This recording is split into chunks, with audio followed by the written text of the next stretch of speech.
ক্যালিফোর্নিয়ায় এমন আগুন লাগিয়েছে আমার আল্লাহ, একটা চিঙ্গারি। আজকে আমি গাড়িতে আস্তে আস্তে শুনছিলাম, মিডিয়াওয়ালারা বলছে শুধুমাত্র 160 কিলোমিটার গতিতে একটা ঝড় দিয়েছে, শুকনো এলাকা, গাছের ঘষা লেগে না হলে পাথরের ঘষা লেগে একটা আগুন ধরেছে। সেই একটা চিঙ্গারি আজকের হিসেব বলছে এখনো আগুন লিবাতে পারেনি। আমেরিকার ফোর্স 70,000 গাড়িকে লাগানো হয়েছে আগুন লিবাতে, 70,000 আগুন লিবানো গাড়ি লাগানো হয়েছে। 75,000 ফোর্স নেমে গেছে আগুন লিবাতে।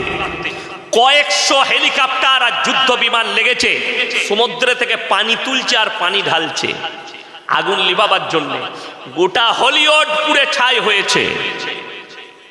এখন আমেরিকার সমীক্ষায় বলেছে 4.5 লাখ কোটি